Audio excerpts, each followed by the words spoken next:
In this video, I'm gonna show you how to do some tricks you probably didn't know to make your Excel sheets even more accessible.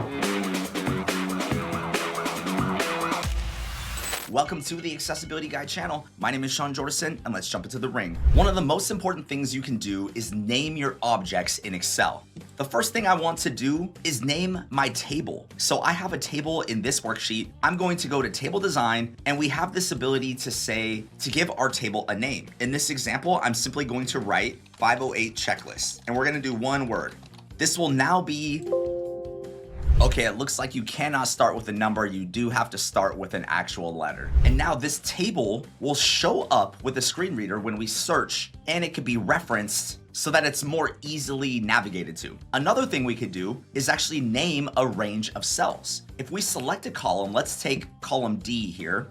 We're gonna then select the Formulas tab, and under the Defined Names section, we can select Create from Selection. And then we're gonna select the option Top Row for Create Names from Values in the top row. And we're gonna select OK. And then what we can do is if we, wherever we are in the worksheet, if we come select this drop-down menu in Excel, we will now see our named range called Failure Conditions. This is a fantastic method to reference content throughout your Excel sheet. Now, what if you wanted to print this worksheet and have your column and row headers repeat on the top of all of the pages? This is something that I just learned how to do. We're gonna go to the Page Layout tab, then we're gonna select Print Titles. And on the Sheet tab, we're going to choose which rows we want to repeat at the top. So I'm going to move my cursor into rows to repeat at the top, and then I'm going to choose the top row. And it gives me the formula for which one to repeat. And then we're going to select the columns one, and we're going to do the same thing. We're going to select all the columns we want to repeat. And under the print option, we have row and column headings, and then we could select the print button. And this will ensure all of our headings are properly repeated at the top of our print preview area. Now we still need to fit our content a little bit better, but at least this gives us a head start on ensuring that our rows and columns are repeated. Now there's one other area that we should ensure is selected so that all of our content can be navigated with a screen reader. I'm going to select the Review tab and then select Protect Sheet. And in this option, we want to ensure we have Select Locked Cells and Select Unlocked Cells selected. And then we're going to select OK. These 4 items, if properly implemented in your Excel worksheets, will greatly improve the accessibility of them. And if you want to find out how I can help you get accessible, take a look at the link in the description of this video. And as always, I could be your champion for inclusion. Thank you so much for joining me today, and I'll see you next time.